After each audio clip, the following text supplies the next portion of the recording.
Okay, good morning, everyone. Welcome to Bricks and Clicks. My name's Al. I am one of the founders and directors here at the eWord. And joining me on this call today is my colleague Kai, who is our senior campaign and social manager. If you have any questions for us, please drop them into the chat. We've got a little bit of time at the end to cover them off. So just a little bit about us very briefly. We're an agency wholly focused on digital marketing for property companies. We like to win awards. We like to produce great creative, but what we really love is generating leads, and that's the most important thing for us.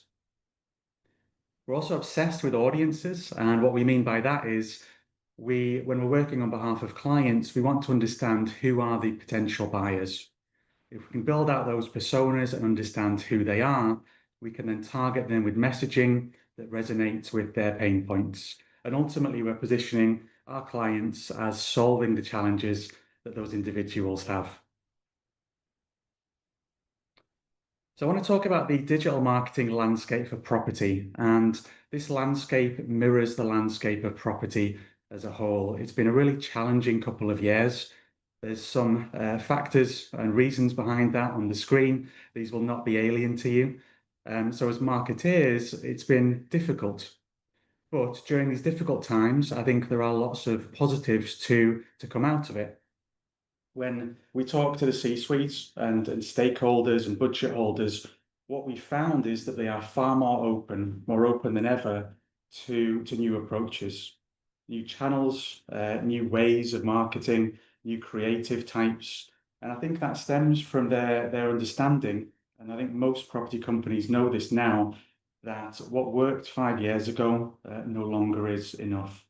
So those campaigns that just ran month in, month out, that didn't need a lot of attention, they're not going to deliver the leads that you want. And so therefore, there needs to be a different approach to everything. And as marketeers, that's a great thing because we want to have the reins taken off and we want to be allowed to put together, strategies around new channels and new approaches. And I also wanted to share with you some data around the landscape. And I'm going to show you a few slides and it's going to compare the last 12 months, which is up to the end of June, to the previous 12 months. On the screen, you can see some aggregate data taken from across every residential development we've marketed over that period. That will cover lots of different developments, so city centre apartments, the more rural schemes, but it gives a good picture of the challenges that we faced as marketers. So you can see the average cost per click. So the average cost to bring someone to your website in Google search has gone up 56%. In Performance Max, it's up 21%. And if you're not familiar with Performance Max, it's the campaign type that's driven by AI and machine learning. The real challenge for us is not just that it's more expensive to bring people to the website, it's also when they land, they are less likely to convert, certainly if they're coming from Google Ads. So we can see the conversion rate has dropped on search by 37% and a very similar drop on PMax as well. Now, the reason why CPC goes up, most digital marketing is effectively an auction. And what we found is that there are more property companies bidding and bidding more aggressively because there's a much greater need for them to get those leads in. What we can also see is that property companies that would typically be out of a scheme within kind of 18 months, they're having to sit and market that scheme for 2 years to 3 years, which means that auction and all of the people who are advertising online is filled with people who are more aggressive, but also people who are staying in that auction and advertising for much longer than they traditionally would. And you can see the impact of that increased cost per click and that lower conversion rate on the average cost per lead. So what used to cost us on average just under £40 from search is now costing us £96. Now, on one hand, under £100, depending on the asset that's being sold or leased, is generally pretty good. But you can't get away from the fact that it's 2.5 times greater now than what it was. So the budgets that you had will now no longer get you the leads you previously got. Performance Max is almost doubled. So that's gone up from £90 to 173. And this is just a real challenge around budgets. If that's one scheme, that's more money. If you've got 20 or 30 schemes active at once, that is a sizable amount of money that you need to find that you didn't previously have to use. Now, if we move away from Google and look at Meta, it is a more positive picture. So Meta is the wraparound term for Facebook and Instagram. You can see how the CPCs are lower, not significantly, but it's meaningful. And also the Facebook conversion rate is pretty much the same, very marginally lower. At the bottom, Instagram, their conversion rate is significantly higher. So the big question is, do the wins on Meta offset the losses on Google Ads? And you can see where I put all of the CPLs in one place, how it looks. Google is still the cheapest source of leads on average over the last 12 months. Facebook is particularly high. There are some reasons for that. And Instagram has reduced significantly, but it is still more expensive than Google Ads. Facebook and Instagram tend to be, but are not wholly, more top of the funnel. So bringing people in, awareness, and things like that. So what should you do with this data? Well, firstly, we haven't got in here all of the channels that we've experimented with. Some of the weird and wonderful channels that that Kai's going to cover in a few slides. But we know that adding them in the mix will make a difference. Certainly from this data, we were pushing a little bit harder into Instagram. Can we bring that cost per lead down, either through lower CPCs or a higher conversion rate, and get that on par with Google Ads? The reality is, moving forwards for property companies, the channel mix has to be much, much wider. Now, I wanted to move away from Resi and just give you some insight into student accommodation. So they are also seeing an increase in the average cost per click. However, when you look at their conversion rates from search, that is up 92%, and that is more than accounting for the drop in the CPC. So what that means is they're coming out of the last 12 months in a better place than the previous 12 months. And the big question is why? And what can we learn from PBSA? So why is PBSA winning? We work with lots of clients on the Resi and the PBSA side, and what we see with student accommodation is they are more willing and more motivated and probably more capable of improving their tech and their processes, specifically the things that align with marketing and leads and conversions. So they're far more likely to make changes to the website, to their forms, to the search, to everything that drives someone towards a conversion. And when they get customer feedback, specifically around the website, they are typically far quicker in acting on that feedback and making that change. And those two things combined can have a really profound impact on your conversion rate as you improve the website and you respond to things that your users tell you. In PBSA, we also have greater creative freedom, so we can veer away from the norm and do some really creative campaigns, and also a much wider channel mix, not just going out to the different social channels, but some really interesting channels, one of which Kai will talk about in a few slides. They're also able to invest more in video. So video is an expensive thing to produce. Within PBSA, assets don't change that often. So typically you can do a video and the asset will remain the same. There'll be no changes to the building for 5 to 8 years. Within Resi, you are having a maybe 18 months or 2-year window of using that asset. But there are lots of ways that you can be smart, and you can cut the costs of your video and also produce evergreen elements of video that you can then bring in and reduce the overall cost of new videos. I also think one of the biggest challenges with Resi at the moment is the urgency of people. The market feels a little bit more relaxed. It's very different to during COVID when people were making decisions very quickly. So with PBSA, people have to make those decisions quick because they're going to university. But I still think that there is a lot that Resi can take on board from PBSA, certainly around the user experience and reacting to making changes to the website and ultimately driving a higher conversion rate.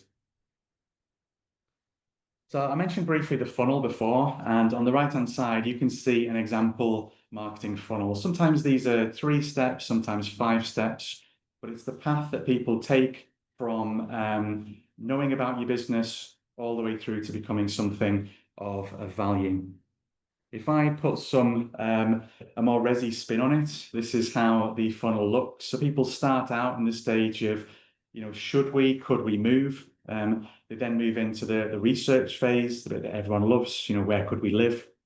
And then they go into the final, more interesting stages, which is where people shortlist, arrange viewings, sort out their mortgages, and ultimately offer on a property. Now, what we found is that most resi developers will focus their marketing on the last 2 stages of the marketing funnel. And there's a reason for this, because these are the closest to revenue and the closest to someone becoming of value to you. Now, what we're suggesting, and we put this to every client, is to focus some budget on the start of the funnel.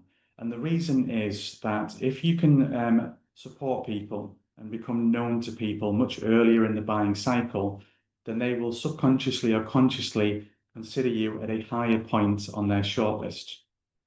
The marketing that you produce to target these parts of the funnel is very different. It is less salesy, less hard. It is a lot more supportive and really trying to speak to where people are at in those stages in the marketing funnel, which is at the early stage, really confused about what they want to do, and for some people, how they do it and how they go about buying.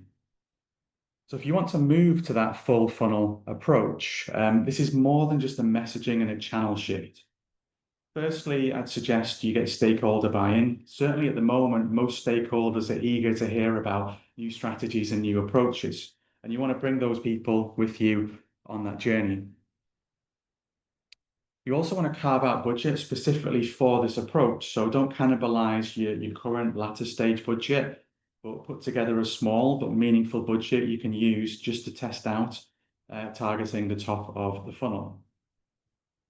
You will need new assets and messaging. It's a rethink of how you position yourselves. The type of messaging that tends to work is more around the brand and the developer and the business. What do you stand for? What are your values?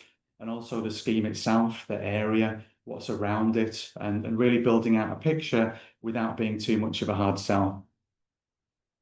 Having a CRM, so the ability to log those leads as people move through and tie leads back to those kind of early stage people that reacted to these campaigns is important. A CRM can really help with that.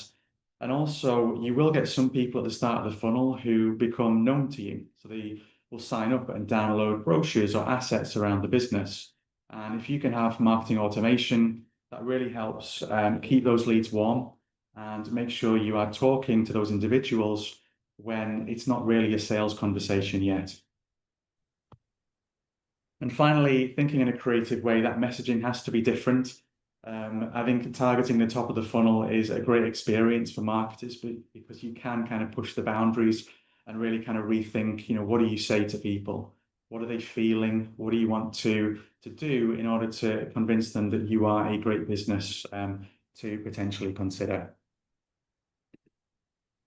So now I'm going to hand over to Kai to talk you through some more slides. So we know buyers really convert at first contact with a development. So that's why a multi-channel strategy is essential. So using a mix of platforms let you reach buyers at each stage of their home buying journey. And that's with content that's tailored to the platform you're actually engaging with them on, and also their level of intent during their stage of buying. So it's not a one size fits all, unfortunately. So different developments attract different audiences. So for example, retirees versus first time buyers are very different people. So they use platforms differently, they consume content differently, and they'll even move through the sales funnel at a different speed. So with buyer behavior, we know it's always changing. So platforms shift, engagement changes, and your marketing mix must evolve to keep up to date and stay effective. So starting with the current staples in property marketing. So let's go back to the sales funnel that Al mentioned. Google, Meta, and TikTok work best across this funnel when they're used together across the journey. So a buyer might first see your development on TikTok and then search you up on Google. They might watch Performance Max ads on YouTube and then be retargeted on Meta. These platforms support each other as part of a connected journey. So starting with Google, it is your highest intent channel. It's where most of your conversions will happen within Resi. So Performance Max is a powerful AI-driven campaign type that can yield incredible results, but it needs a lot of attention. So here you can use a smart mix of keywords, audiences, and interests to reach a high-value user who's most likely to convert. Moving across to Meta. So Meta is flexible and performs well at all stages of the buyer journey. So it's great at launch for awareness. It'll drip feed your steady conversions through always on ads as your development progresses. And it's also your strongest retargeting tool for re-engaging visitors who haven't converted with earlier contact. I'll go into that in a little bit more detail shortly. And then finally, over onto TikTok. So TikTok offers the best paid social targeting options for property based on interest and demographics. So you're not limited in the same way as you are on Meta by the special housing category, which restricts things such as age, even location distance from your development, and also restricts the amount of interest targeting you've got available to you. So with TikTok, you can drive really strong traffic to your site early on, and then you can later retarget those on different platforms such as Meta when they're actually ready to act and convert and then buy a home.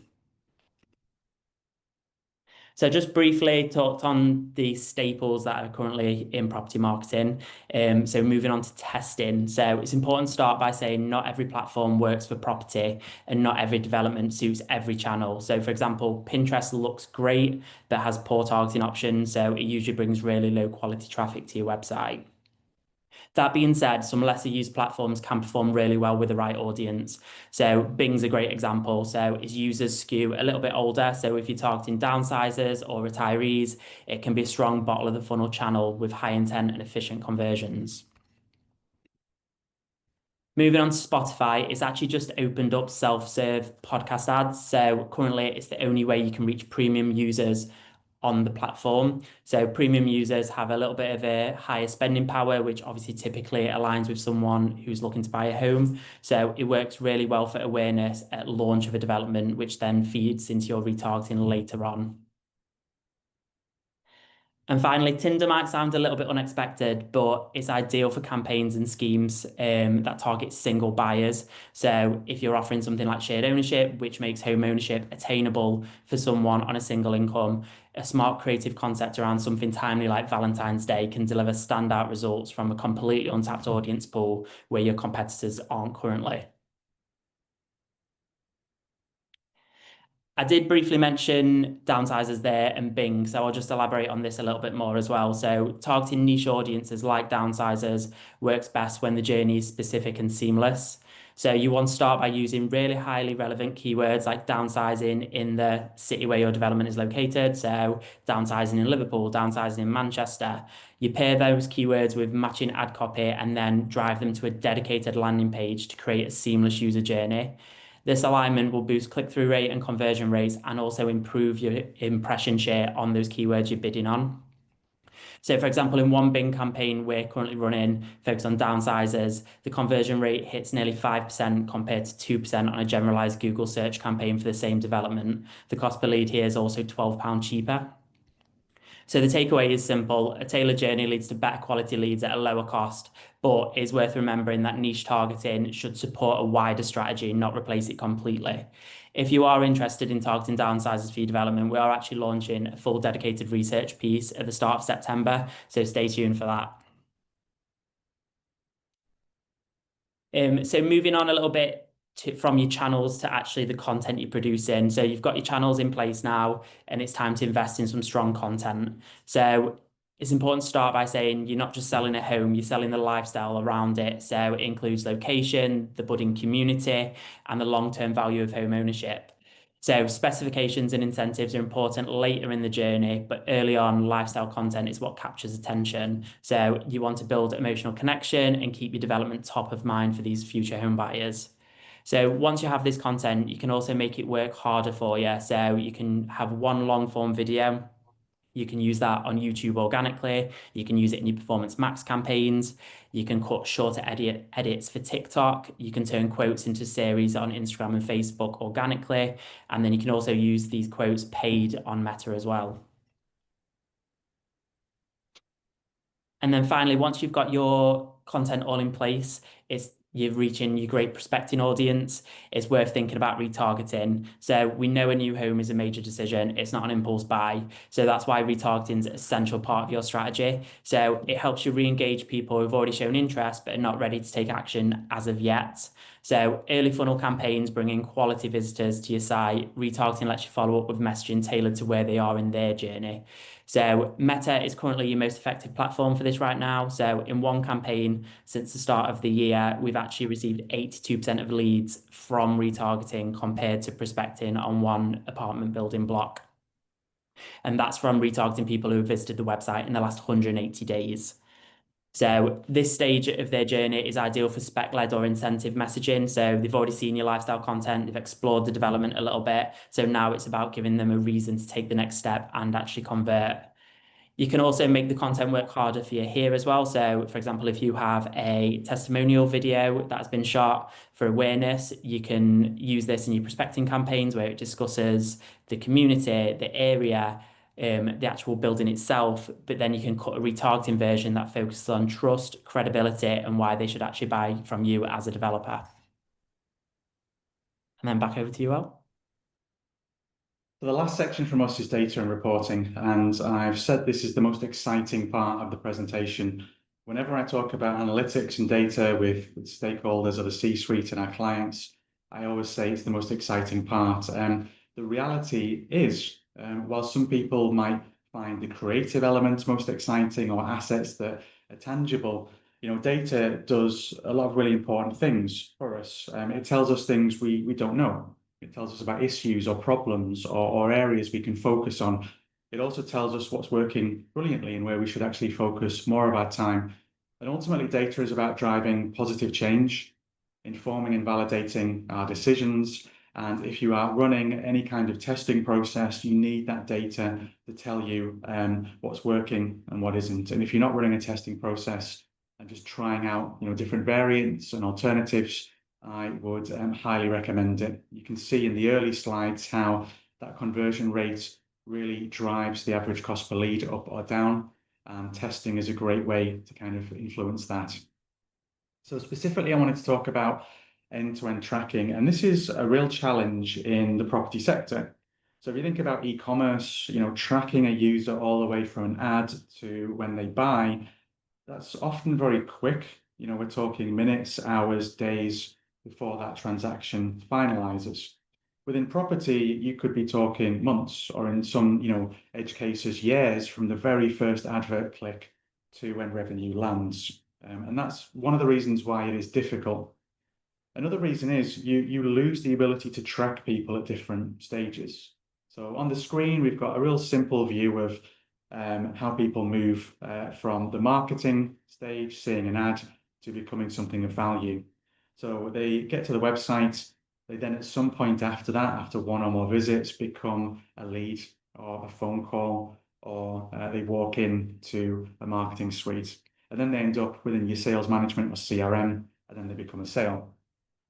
Now, if we look at the percentage of people we can track between those stages, you will lose roughly 33% on average from someone seeing your ad and clicking and then visiting the website. And that is primarily down to people declining cookies. It's roughly a third. You will get variance on that. If they say, I'm not going to allow you to drop cookies, then you can't see who that person is and you can't measure them moving forwards. When people become a conversion, some of those conversions we absolutely can track. So if it's a website lead, we can. Phone calls, if there's a call tracking solution in place, we can.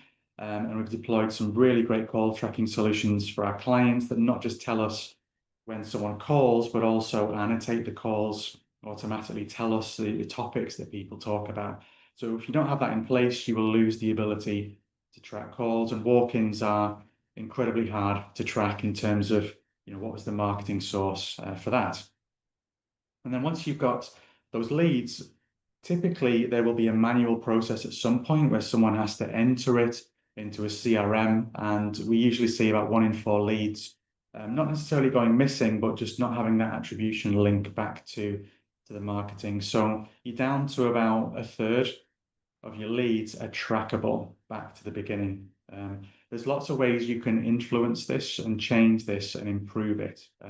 The red line at the bottom shows the passing back of the sale data and the value of the sale back into the marketing channels. Really, really important thing to do.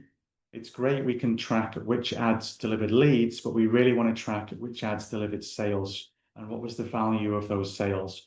And I think it's one of the most challenging things for any property, whether it's PBSA, commercial, or resi, to do. But it is something that we are working with our clients on, because if they can get there, then they will be well ahead of their competition. So how do you deploy end-to-end tracking? It's a challenge, and it requires bringing a lot of people together, people from IT, people from sales, the individuals in the business who know how to run the CRM. And really the start point is either deploying a CRM, or within the CRM you've got, creating or enabling the ability to track marketing data. So when someone lands on the website, the CRM sees that, and as soon as they become a lead or known to them, they can make that connection. You also have to get that sales data back into the CRM. Sometimes you will have a separate system for that, so it's a case of linking it up or doing manual imports. And there may even be elements of this that require training people up, people who enter data or who are involved in the CRM. It feels like a lot of heavy lifting is something that is almost invisible to most people. But whenever we make steps forward with tracking with clients, the thing that everyone always says is we wish we'd done it sooner, because it exposes so much more data and it has a real and tangible impact on their marketing metrics. You can also do things like server-side tagging. I'm not going to bore you today with the technicalities of that, but it's a way to sidestep the issue around certain browsers blocking tagging being loaded in the browser, and instead it's loaded via a server. So that is the end of our session today. We must have done a brilliant job, because I can't see any questions that have come through. Thank you so much for your time today. If we can help you with anything, or if you've got any questions, please just reach out to us. Really appreciate you being part of this, and have a lovely rest of your days.